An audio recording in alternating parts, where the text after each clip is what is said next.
I am Monica's eldest sister. Um, Out of five of us, and she's the baby. So I'm the oldest, she's the youngest. We call each other Alpha and Omega. I am Monica's second oldest sister, third oldest sibling. So she's the baby girl of the family. She and I were inseparable. We were a year apart, just very close. Did a lot of things together. Monica is one of my spiritual daughters.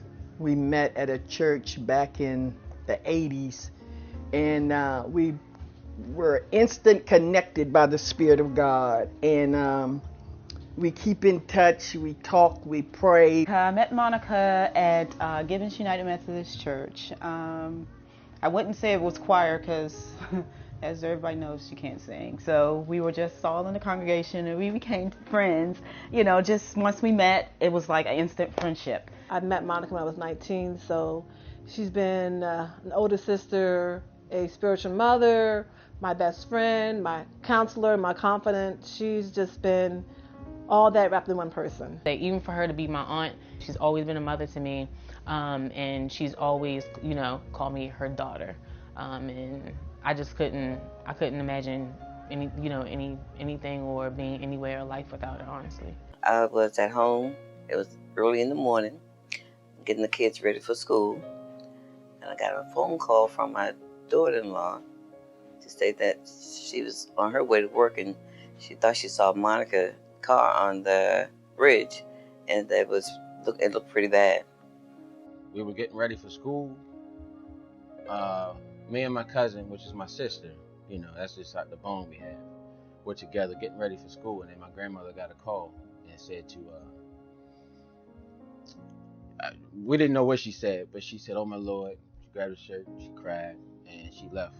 I knew I had to keep strong for the kids, and I knew I had to make some phone calls. I got a call from my mom saying that there had been a lot of accidents that day because the roads were icy, and that Monica had been in an accident, and they were flying her to shock trauma in Prince George's County. I remember maybe Carmen, the oldest child, calling to say that Monica was in a horrible accident and didn't have a lot of details. As quickly as I could, I came up. I rushed to the hospital because I thought that's where they were taking her. And once I got there, they acted like they didn't know what was going on. It was just chaotic because there was a lot of accidents that morning. And finally, I spoke with someone and told them I was looking for my daughter. They had just brought her over from the bridge, a Naval Academy bridge, and they checked into it and they said, she passed.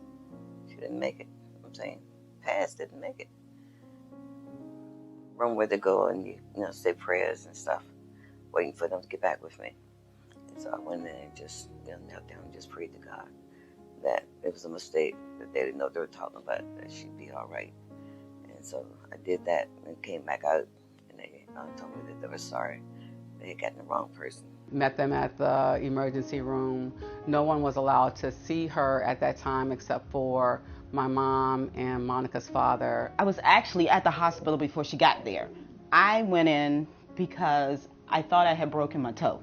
So I'm sitting in the emergency room, and I guess the whole time that I was there, where I heard medevac coming down, but I didn't know, of course I didn't know who it was. And I finally, when maybe about 30 minutes later, I saw a couple family members, and they had told me that she was in a really bad accident and that they had just flown her down. And as I could remember, I saw them wheel somebody by me, but I didn't realize it was her that they had wheeled by me. So thereafter, once I found out about the news, instantly, toe was not broken, didn't feel anything, and immediately went with the family to see about her. That was, from there, it was just life-changing. Not going to school, going to the hospital, everything stacked against her. Everything was just downhill. It was just, we were feeling real bad. You know what I mean? We were just feeling real upset. But I think ultimately that morning, a lot of us in our family just, we came together. And the people that we, hadn't seen in years, the people that were actually coming together and building for us, we all came and sat in that hospital, prayed, my grandmother, everybody came together, and I think that's ultimately what we wanted to happen. We wanted her to get better. Was waiting for the doctors to give us a report, so it took them a while for them to get back to us. And they told us that it didn't look too good. When I got there, we were all just in the emergency room waiting. And at that time, I think my dad may have had a little bit more information than I had been given. And so my dad pulled me to the side and told me, tried to prepare me for what they may come out and tell us. And so what he said to me was, no matter what they say, just, be okay and don't accept it. And I was like, what? And my dad, that was just his expectation. Like, I don't know what they're going to come out here and say, but we're not, I guess, pretty much accepting anything but Monica being okay or Monica making it. So the doctor came out and said, well, she has a torn spleen. She has a torn spleen, and just every organ in her body was ruptured except for her brain, I believe. She had damage to every organ in her body, so, and they told my mom that they were going to take her back to surgery, but she's bleeding internally, and they didn't know whether she was going to make it or not. But if she had made it, that she would be a vegetable. She wouldn't be able to walk. She wouldn't be able to talk. That's when the church family, my mom came out and gave us that news, that's when the church family just started praying and interceding on her behalf. They did let my mom and my stepdad and and Vanessa go back to see her, because Vanessa and her were very close. Just seeing her, lying there, didn't look like her face swollen, blood and stuff all over her hair. I couldn't take it anymore, like being in the waiting room with the idleness. So I decided that I would go down to the gift shop and see if there was anything down there, games or something. I don't know. I really didn't know what I was looking for. And when I walked into the gift shop, there were puzzles. And I like puzzles. And I know that puzzles is something that can keep you occupied, keep your attention. And the one puzzle that they had, and I'm not really a Charlie Brown, I think it was Charlie Brown. I'm not a big fan of Charlie Brown. They had a Charlie Brown puzzle, and it was pretty large. And so I decided, I'm going to get the puzzle, and we'll just all work on the puzzle. So the puzzle actually became more of a peacemaker than I could have even imagined, because we started looking forward to going to be a part of finding pieces for the puzzle and putting it together. And everybody just participated in it. So that puzzle has like many different hands and many different individuals who had different thoughts and hopes and prayers, and appreciated an opportunity to semi-escape from what we were, dealing with and believing for, which was, God's miracle in being a life sustainer for my sister. All I can say truly is miracle, miracle, miracle. It was like I never thought I would ever see Monica again. It was a long haul. But you know what? I already knew that she had destiny, and it was no way she could leave here. I already knew that much.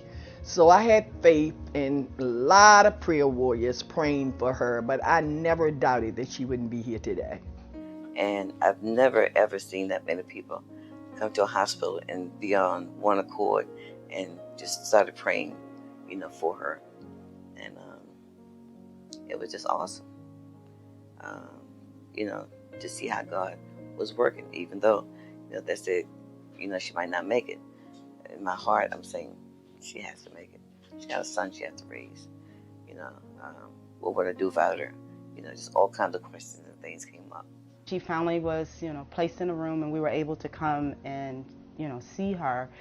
She was not, able to speak or anything like that. She was just laying there, and all we could do was really go in and just, we prayed a lot, for her and everything like that. I don't know. It was just really, to me, it was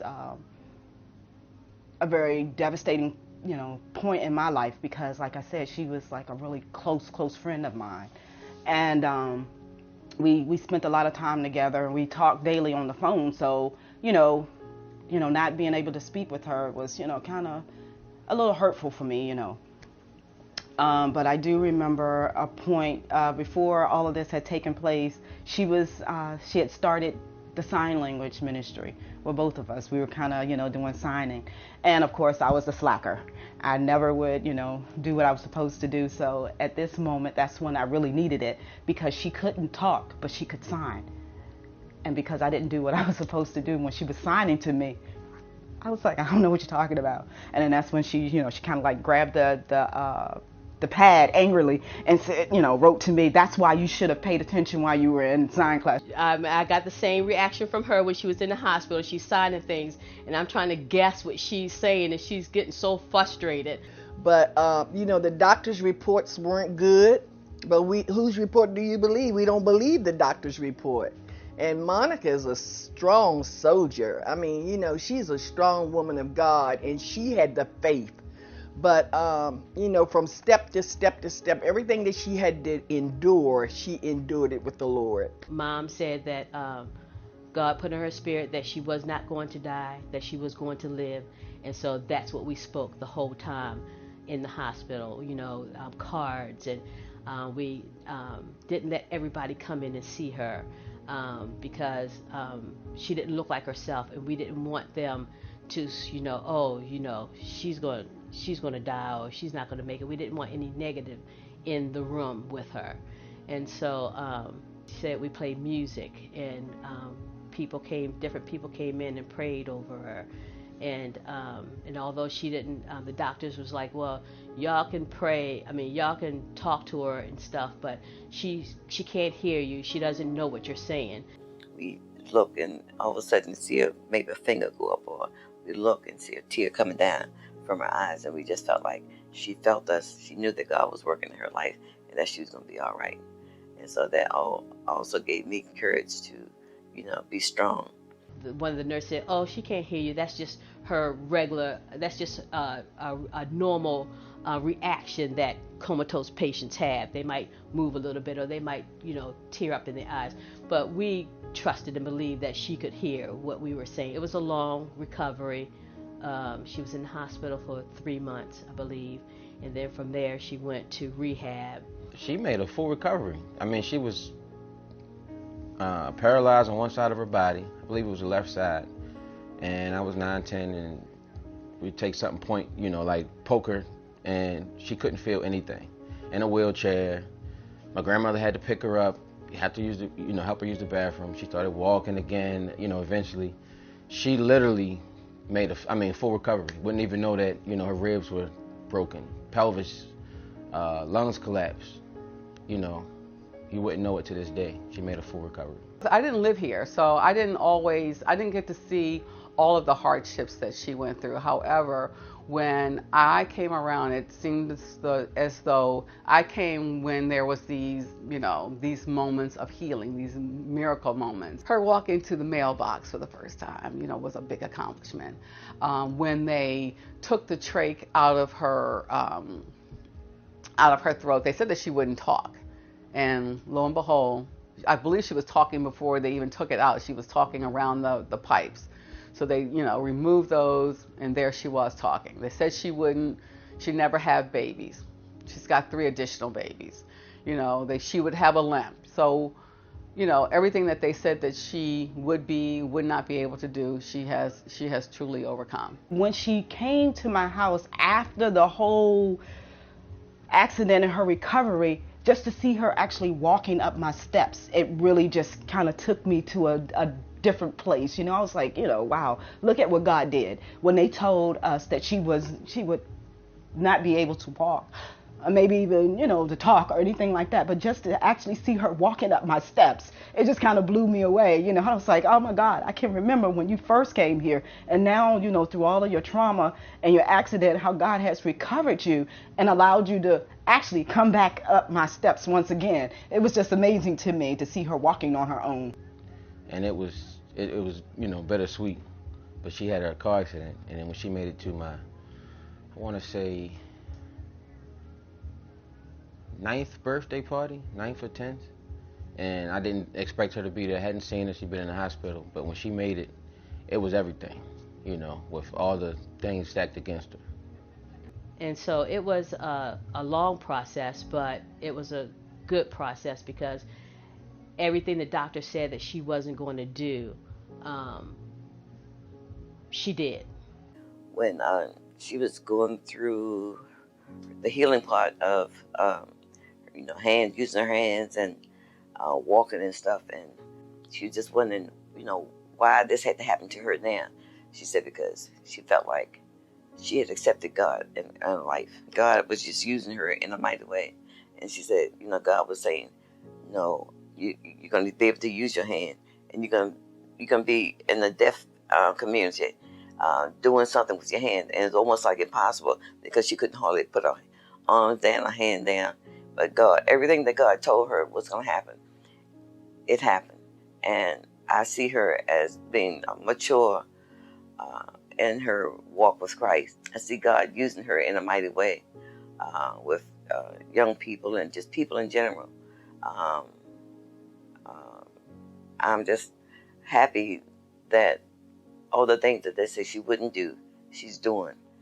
And I'm just proud of her and where she's going and how God is using her. It was a long haul. I mean, it didn't look good, but the Word of God says, look not at the things that are seen, for they're temporal. So we didn't look at what it looked like. We looked at her progress, being able to go back to work and go to school and raise her kids. And, it's truly a blessing what God did. And He did it. He gets all the glory. Because I met her a year later after her accident. So when she told me she had an accident, I was like, where? Like, really? You almost died? Okay, I don't believe you. But she showed me the scars. I'm like, oh my God, wow, that's amazing that you fully recovered with no paralysis on your body. You're walking, no paralyzation. You're not in a wheelchair. You're just regular. You would never know it until she showed you her scars. That's how powerful and also powerful that that her testimony is about her accident, and like it just blew my mind because I couldn't understand that she was actually in an accident and now she's just walking in a regular person. Like, I'm here, I'm living. The ministry came as a result of the accident, and wanting to help people who were, broken. So had she not been broken, she wouldn't have had a need to help other people who were broken. So the accident wasn't a good thing for her physically, but spiritually it was something that propelled her into ministry. To know that she is actually a walking example of the calling that God has called on her life. I do see that she's able to live it and walk it and also share a testimony. Because when she was in a semi-coma, she told me that she had spoken with God, and she said God told her that she's going to write a book. And the name of the book was Who Best to Tell My Story. And I'm thinking, so here she is now. Who best to tell her story? This book is a long time coming, and I'm just excited to see what's going to happen from here, because I believe she is really going to have an impact on a lot of lives. Seeing Monica through the process of this book over the number of years, when she first started to write, when she would pick it up and put it down for a season, when she would be like, okay, I can't do it, I'm not going to write it, and when she would like pick it back up, okay, I'm going to write this book. So it's been a process. It's been a long, I guess, season of her trying to write this book. And so now to actually see it come to fruition is just amazing. We're totally unaware of what she went through until, of course, now the book. And so I think the book will tell us things that she hasn't even shared with us, to date. So definitely looking forward to reading that, to, see, what she had to endure. And, I just remember her coming back home and just everything was a struggle, I don't think she thought she would make it, but here she is, and she's striving and she's well. I think the book is definitely going to be a life changer for a lot of people, as far as being able to reach people and families who go through different trials and tribulations, and to see that God took something that was very, very traumatic for her and us, and to be able to transform it into something that's going to change lives is amazing. I'm anxious to read it. I know it's more than she could have asked for, and I'm sure she put her heart and her soul into it. I know she's been working on it for a long time, so it's awesome to finally get to see her, do this. Is, I know, a dream for her, and I know she struggled with it sometimes, or there's been a lot of things that have kind of came in the way, but the fact that she finally did it is awesome. It's got given birth to a child, but 23 years, that's a long time to carry a child, but it's just time for it to happen. I'm so grateful for what God is doing in her life with the book writing. She got a story to tell, and I'm so glad that God has allowed her to step out in faith and to do her book. You're going to just experience what we have been able to experience growing up with her. She impacts everybody that she touches. I believe that what's about to come upon her is going to be very profound. And the story's going to benefit and help a lot of people to know that no matter what, if you walk upright, if you trust in God, He will make a way for you.